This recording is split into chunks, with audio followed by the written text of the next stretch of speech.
Hello and welcome. It has been a real honor to be asked to speak on the Trans Day of Visibility for this summit. It is a topic that is near and dear to my heart, and the more that I understand the challenges and struggles the trans people are going through, the more compelled I feel to help them in whatever ways they feel useful. My name is Nick Newell. I am a professional tarot reader and teacher in spiritual concepts. My hope is that together we are building an effective, fresh spirituality that works for all the kinds of people that we would like to be, and gives us a common dialogue to understand ourselves and what's good in life. Currently, I am working on a book about the way that gender is expressed in tarot, with the loose thesis that it's got a lot of cards that pertain specifically to what gender can be. But the great thing about tarot is that it doesn't suggest that there's any one way to do gender, but instead that each person, each instance of what a male or female, masculine or feminine representation can be, is always a mixture of many different aspects from parts of what we can see as a binary combining into a lot of different possibilities. In the ancient world, according to the classical theories that tarot decks were drawing from for their symbolism and their structure, there was this concept that at two ends of the poles of reality, you had active energy and passive energy. Active energy would be anything putting stuff into motion, passion, intellect, the ability to destroy things, transform them. All of that motive power came out of the active sense, and that was generally seen as a masculine quality. Whereas passive energy was stable, structured, it manifested as the material of the world, the things that we see around us and that are acted upon. And that was seen as feminine. That generally the masculine is externalized, that it is meant to be portrayed and make demands upon reality, whereas the feminine is internalized, that it processes in secret without any visible changes, and yet it still has effects and transformations in an internal sense, but they are not as exposed, not as obvious, not looking for attention in the same way that the active masculine energy is. So there's a sense of motion on both sides of this pole, but the motion happens in very different ways. The elemental classical system is also embedded in tarot, and it expands on this polarity between active and masculine, passive and feminine. And keep in mind, I'm just sort of reciting classical theory to you to help you understand these concepts that are in the tarot. As we get further, you'll see why in no way am I stating these as absolutes. In fact, even according to the theory, these were abstract ideals. So if you think about the Greek concept of ideals, that there's a thing that is perfect in its abstraction, and it's from this that all other things are imperfectly copied into their real iterations. So, fire is this active, masculine, powerful, transformative energy, but every literal fire is merely a copy of the ultimate ideal of fire, which we as humans can never witness or experience. And so you want to think about these qualities as being ideals that come to be mixed in the real world to be real things. So as I said, fire would be one of the active energies, the active elements, along with air, and these are represented in the tarot deck by wands or staffs for fire, swords for air. And the passive energies are in the elements of earth, represented by coins, and water, represented by cups. So we have two poles, active and passive, but then within the poles, you've got two manifestations of each type of energy. So even here, we've got a split, right? It's not as if active energy were so absolute that we can just point to it and say, oh, well, there's obviously ultimate active energy represented by these masculine forms. But no, you've got two kinds. So you have the masculine energy, which is represented by air, thoughts, communications, dictates, language, technology, the way that the mind can cut things up into its technical elements and rearrange those in fresh ways. That's seen as active masculine energy that transforms stuff, concepts, ideas. Whereas fiery energy is also active masculine energy, but it transforms things. It represents work, time, the way that we put stuff together like carpenters, the way that it grows from the ground, combining elements into a new living thing that now is material through its active force. Both of these are powers and elements of conversion.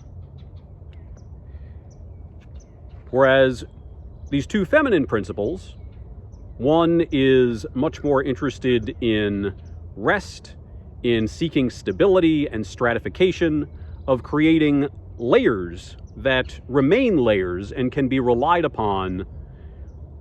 For instance, in the way that we do archaeology, they open up a piece of ground, they draw a chunk out of it that shows the strata of time as mass has accumulated in that spot.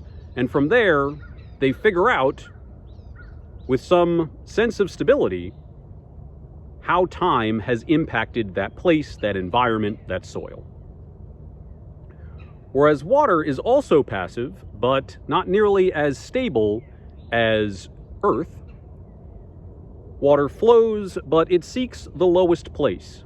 It will sit and rest if entrapped, but it also passively responds to the temperature around it by rising.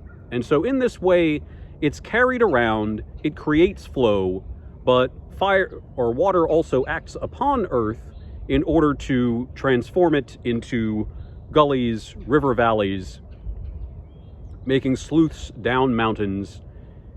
It changes the topography of the way that earth settles.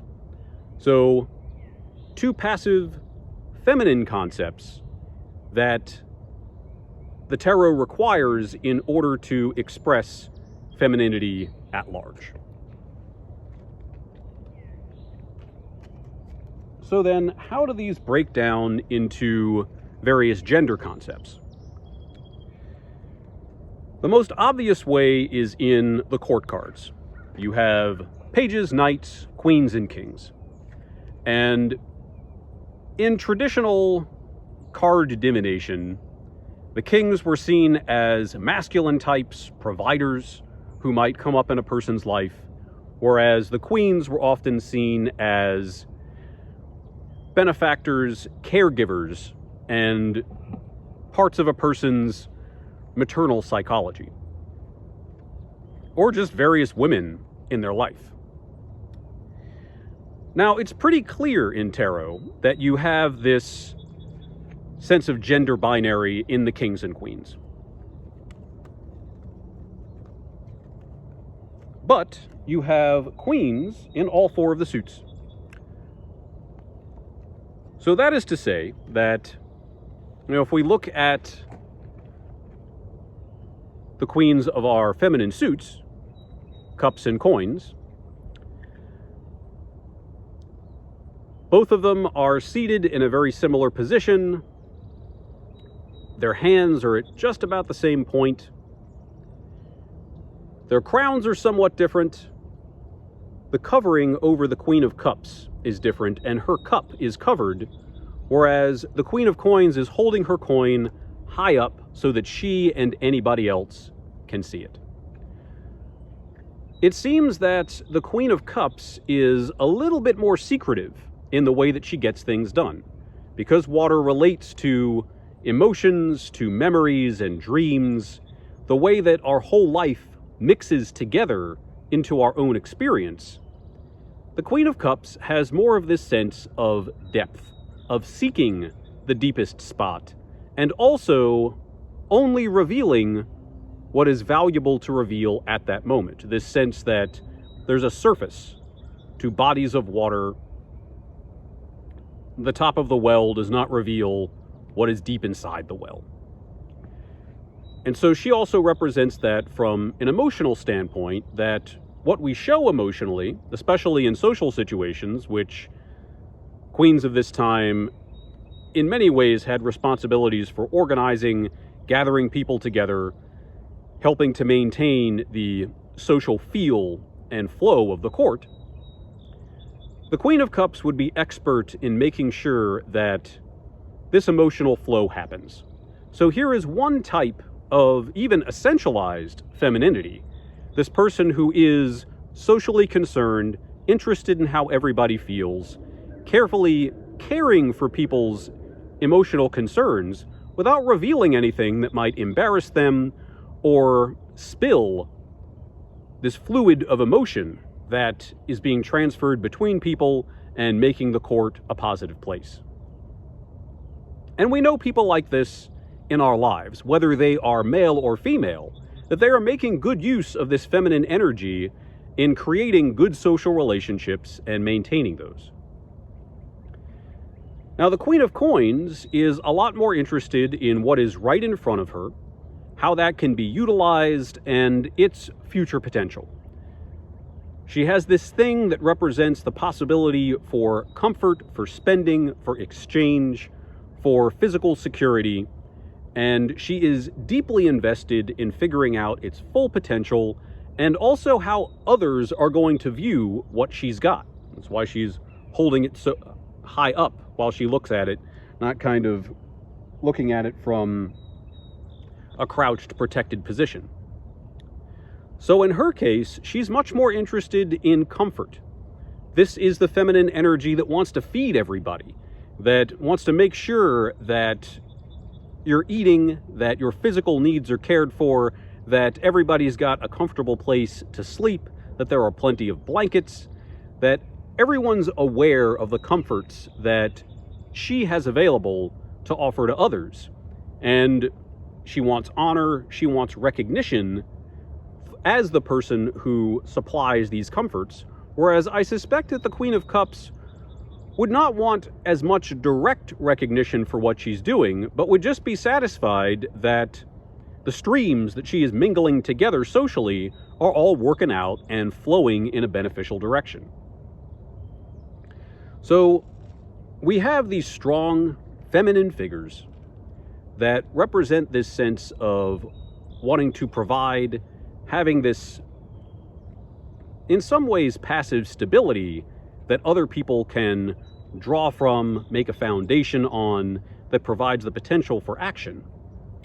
But it's not as though there's just this one femininity that is represented in the deck, even in this passive way. And then if we look at the queens from the active elements, the Queen of Staffs is the only queen who has her hair totally unfurled. And she's also the only one who is looking in this direction. And that is the more active direction in the way that these tarot cards are set up. So that she is interested in the future. She wants to know what's coming. She is not just thinking about what she's got. She's also thinking about what she could have and develop through her actions, through the way that she displays herself and carries herself. The Queen of Staffs is very interested in attention and how other people are going to react to the way that she puts situations together, that she organizes things, the work that she is doing in order to bring energy into situations and transform people. She's a wonderful model for actresses, for singers, for artists of all kinds who are working in more of a sense to get attention and express something that has a stability, a great sense of drama and passion that other people are going to be drawn to. Whereas the Queen of Swords, she holds her sword upright. You can see that she's got a bump in her belly that she has her hand over. So it represents this sense of generating something, but also creating boundaries around what it is that a person is growing, is fostering. She is the most protective of the four queens. And we've certainly seen these drives in women that we know, in that they are very protective of those that they care for. They've got that mama bear energy in the sense that they are always right there, hovering over their children, their loved ones. If anything seems like any kind of a threat, that sword's going to come out, and the threat's going to know that someone's there maintaining the security of what is being cared for. So these energies are undeniably feminine, but they draw from active energy. It's not just a binary, but rather this mixture of many potentials. Femininity can be expressed with active energy. Now, it's also helpful to think about the fact that tarot was a game. It was played in taverns all over the place. It was categorized in people's minds along with entertainment. And entertainment and spirituality were still pretty close in the world of the Renaissance that created these decks. Because you would have theater troupes going through places, presenting plays on religious themes, but then adding additional drama, additional comedy, kind of hamming up these religious stories in order to entertain people that much more, to get the laughs, to add the thrills, to make people want to see that troupe. You've got these entertainers performing around people who are at taverns, getting drinks, playing cards. Cards that are full of male and female figures. Theater troupes that are full of people who are dressing up as other characters. Now, I don't have historical documentation on this. I'm not going in that direction today. But it is difficult for me to imagine that among these people professionally dressing up, that you would not have women serving in male parts, particularly women playing young men, and men dressing up as women in order to play those parts. In this sense of performance, in this sense of taking on different roles and characters, there was undeniably a psychological expression of a desire to be seen as, accepted as, the gender that one was not socially placed in.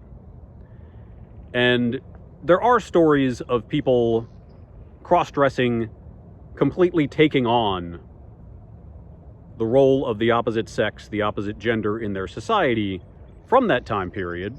There aren't a lot of them, but we can presume that in a world that was fairly conservative textually, that is to say that a certain number of people, a particular hegemony, decided what was going to be written down and preserved. If a few got through to that, I think it's fair to say, in this environment, that the concepts of swapping these roles of living as a person outside of the role that one had been assigned, it happened. People knew about it. It wasn't so uncommon that people wouldn't get it. They may criticize it. It was certainly not brought into social norms and given a place in most places, I would assume. But it definitely happened. And in many ways, the cards are evidence of this, especially as we turn from these more obvious expressions of gender in the kings and queens to the pages and the knights.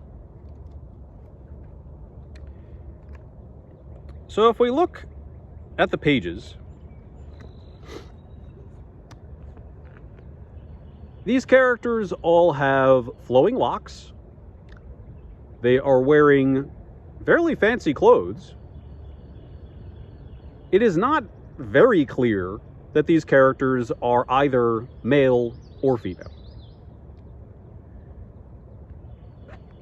And we do know that there were decks printed in the Renaissance period in which the pages of some suits were male and some were female, and also decks in which they were just female.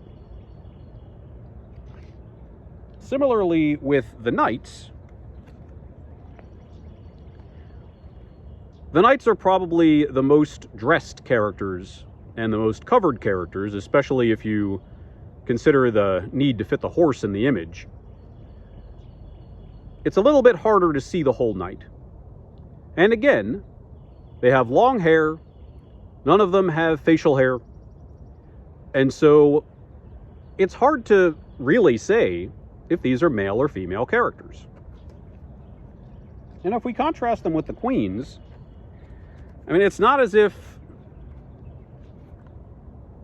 the chests of the queens are emphasized in these images.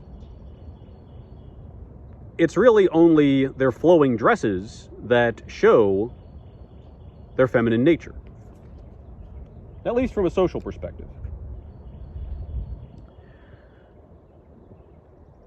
And there were decks in which some of the knights were also portrayed as female. And more recently, we have decks in which the pages are portrayed as princes and the knights are portrayed as princesses. So there is this long-standing tradition of questioning the gender of both the pages and the knights. And as I put forward in my book, because there's no clear gender parallel for pages and knights, there's no reason to believe that they're necessarily supposed to be male or female. They represent qualities that exist outside of that binary and that either side of the binary might make use of. Pages, in the sense that they are transferring information from the court or from a member of the royal family to somebody else within the kingdom. So there's this internal communication that they're responsible for. Whereas the knights are going beyond the boundaries of the kingdom. They are seeking quests in other lands. They are carrying out military orders. They are participating in tournaments. They are showing off what the kingdom has outside of the kingdom. And so, from the elemental conversation, we can take those four elements and think about, well, how does Earth communicate with Earth? There's a sense of gravity as strata of Earth push down on each other as they become more and more solidified. A sense that as certain elements exist underground, pressure transforms them into other things. It is that internal action that changes and communicates potential between these various parts of the earthy world. Whereas on the active side, the whole wind system, our system of weather, has this continual interchange of pressures, of temperatures, of flows moving around each other. And even now we talk about how these pressure systems are moving and sliding. In the very abstract, that's how that page energy works out in the elements. And in the same sense as people, all of us have youthful, page-like qualities that we are able to express in the right moments. It may be the case that the older we get, the more embarrassed we feel about being a page, but some people want to embrace that their whole life. They want to get other people excited about what's going on around them. They want to instill childlike wonder into everything that they do. And the idea that everything can and even ought to be thrilling comes very naturally to them. And those qualities don't rely on masculinity or femininity to be appropriate or make sense. They are an important category of how we act, of human personality, of the energy that we add to each other, but they're not necessarily masculine or feminine. And the same can be said of the knights as well, in that they're displaying possibility and showing the best of what they've got, whether that is skill, possessions, impressive qualities that they have developed in themselves or in the places where they live. This again is not necessarily masculine or feminine, but exists in another area, and we could think about it even as a gender that's outside of the binary. That you've got this sense of wanting to be feminine, to be caring, to know that you are provisioning and creating a foundation for what others may want to do and their potential for growth. This masculine sense that you want to be out there, gaining attention, competing with others, establishing boundaries, having, and in some sense enjoying conflicts in a masculine sense. But then these other possibilities that you are showing people what's wonderful about what's around you at all times. Establishing a sense of newness in all things that you get engaged with, and also serving as an example of what naivete, what inexperience, what seeing everything as new can do in reflection for others.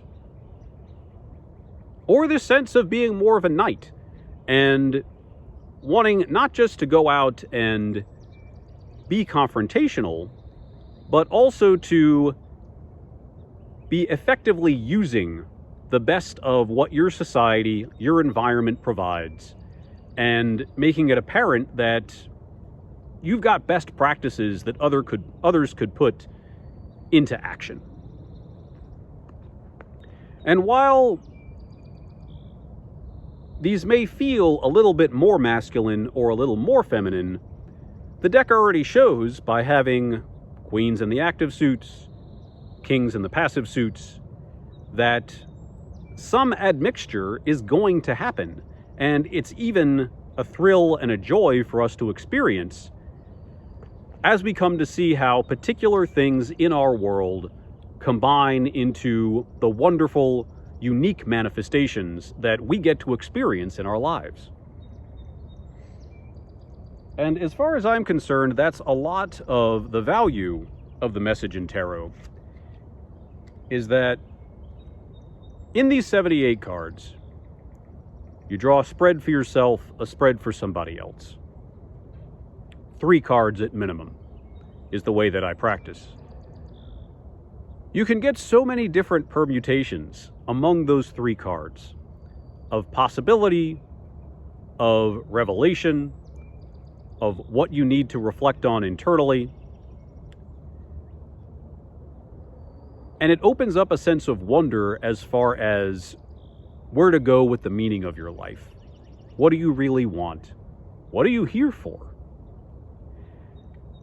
It asks us to accept different combinations, different permutations, than what we expect or what we want. And tarot's ability to shake up our expectations, to make us look at ourselves from a completely fresh perspective because we're combining things that we didn't expect to combine. This brings the freshness to life. And it's the same as we are exploring gender expression and possibilities, that we have this experience of femininity that has been offered to us by mothers, prominent female characters in our lives, or prominent feminine characters in our lives. And we've got to decide what works for us as expressions, and what kind of assistance and influence we need in that area. I think of myself as a caregiver. I do a lot of that work for my disabled friends, for my children. I want to be somebody who can be relied on and help them achieve their active potential.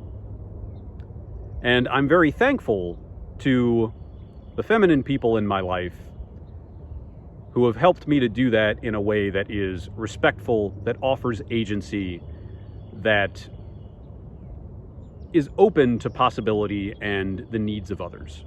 But at the same time, I do a lot of creative work. I do a lot of recombining of things. I spend a lot of time breaking down concepts in a really destructive sense, using a great deal of masculine energy on a conceptual level, as well as just getting my message out there as far as what tarot can be for people and the contrast between the very old ways and things that are more recent. So I'll leave you with one final thought about how tarot presents a mixture of active and passive, masculine and feminine qualities in all the ways that it portrays the potential in gender. There'll be a great deal more in the book, but I feel like this is a pretty important example of what's going on.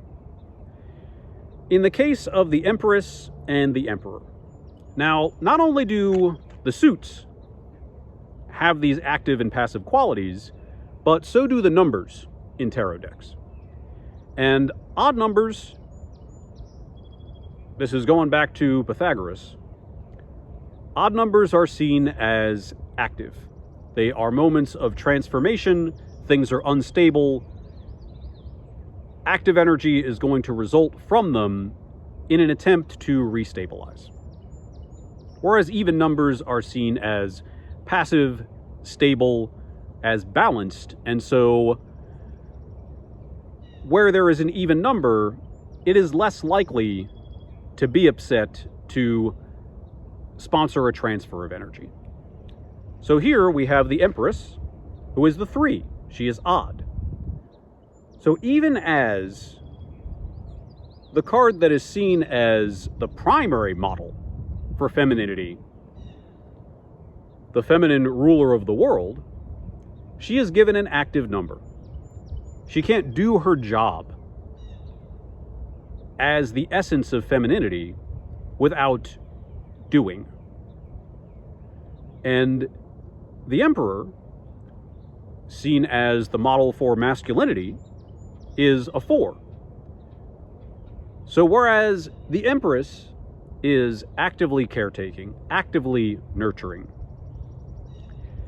actively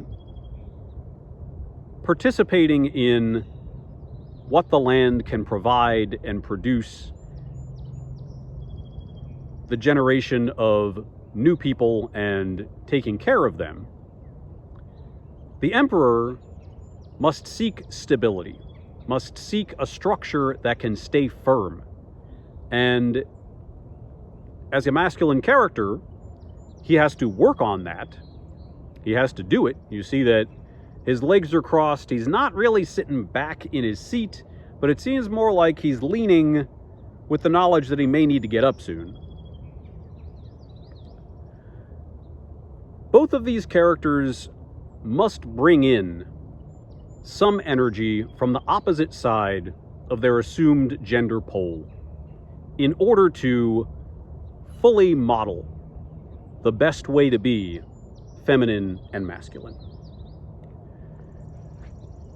Tarot suggests that gender and its expression and the way that we socially position ourselves is always going to be a mixture of possibilities. And the deck's not shy about showing naked people and genitalia. The devil card in this deck is clearly a bisexual creature.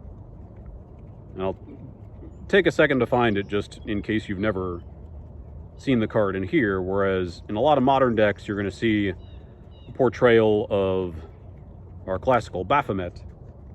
This devil is a very different figure. You see a penis, breasts, clearly a mixture of sexual energies here. And though this is the only character that is so brazen about displaying genitalia, there's a sense that this may be a statue, or it could be a real figure. And as the 15, its opposite card is the Pope, who's a character who is supposed to be outside of sexual politics, as much as he may create precedents for how the sexes are supposed to interact and the progression of society. So the deck is comfortable showing these mixes, showing that while we have essential ideals about what masculine and feminine might be, there's no place in the random shuffling of qualities in the way that they manifest in our real world for this essentialization. And it's really warmed my heart that I know a lot of queer people, a lot of trans people, a lot of people who are deeply invested in exploration and seeking new possibilities as far as their own social roles go, and that so many of these folks have been attracted to tarot decks, so many of them have made tarot decks that offer us a very different vision on what gender can be, and especially the way that their communities are manifesting it in the world today. Now, my hope is that my book on tarot and gender will be on the shelves in the next 2.5 years or so. I have another book that should be coming out at the end of this year on tarot meditations that will help you to personally form a closer relationship with each of the Trump or major cards. But I really appreciate you listening, and I hope that this offers you some theoretical thought for how to consider your own sense of masculine and feminine, how you would like to put that into the world.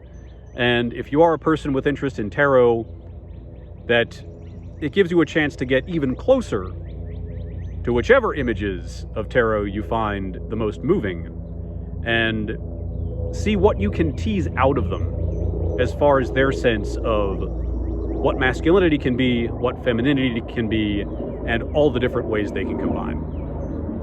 Have a fabulous day, and take care.